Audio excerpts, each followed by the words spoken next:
अरे दोपहरी बिलमाए अरे जाई बगिया में दोपहरी बिलमाए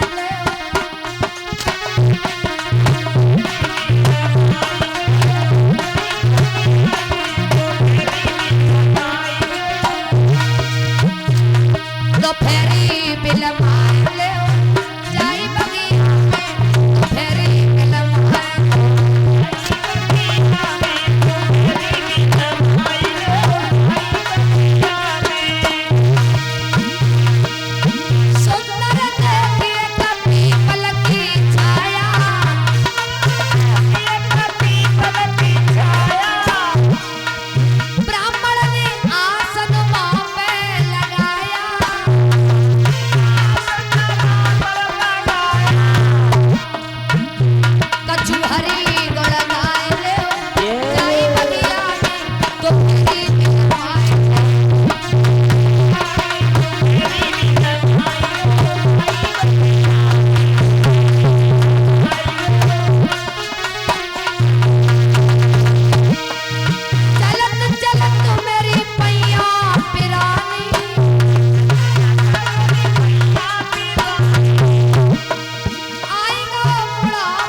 बगिया में लेट जाते हैं तो पंडित जी गुनगुनाते हुए सो गए, क्योंकि बुढ़ापा था।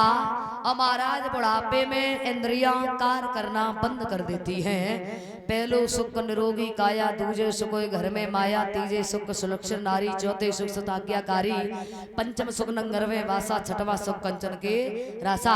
प्रथम सुख बताया गया है शरीर निरोग हो, शरीर स्वस्थ हो, जिसके शरीर में कोई विकार नहीं होता, कोई बीमारी नहीं होती, वो दुनिया में सबसे बड़ा सुखी होता है।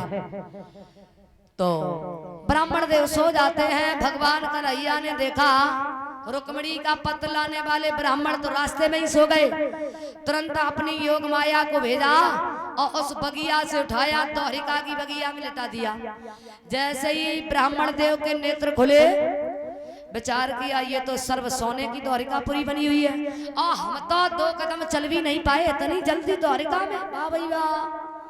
अंदर पहुंचे जहां पे सभी लोग बैठे हुए हैं। कहा कि ये बताओ तुम में से कन्हैया कौन है? बोले अंदर चले जाओ, अंदर मिलेंगे श्याम। अंदर गए तो जैसे ही पंडित जी ने भगवान को देखा, सोचने लगे तो रुक्मिणी ने सब रो रो के आंखें फूट डाली। हम तो जजान तते कन्हैया पता ना कितो सुंदर हुई है, लेकिन सदेरो डामर को ड्राम भरो रखो। और जैसे ही तिरछी नजर से भगवान ने पंडित जी को देखा, सोचने लगे ये तो ढेड़ा और वे बिटिया ठग गई। कहा कि एकांत में बात करनी है। बलराम बोले हाँ हाँ चले जाओ कन्हैया, पंडित जी कोई दक्षिणा के बारे में बात करेंगे, चले जाओ एकांत में। एकांत में लेकर के गए, रुक्मिणी वाला पत्र हाथ में दिया। भगवान ने जैसे ही पत्र पढ़ा, बोले इसमें तो लिखा है पूरा कुंदनपुर घिरा हुआ है, शिषपाल दूल्हा बन गए आ चुके हैं, और हम सब किसी से युद्ध नहीं कर पाएंगे। आप जाओ और जाकर के रुक्मिणी से कह देना जाके कि वो शिषपाल के साथ में शादी कर ले और चली जाएं, लेकिन हम किसी से युद्ध नहीं कर पाएंगे। कहा कि आप नहीं गए, रुक्मिणी मर जाएगी, लेकिन किसी और दूसरे के साथ में विवाह करके नहीं जाएगी, क्योंकि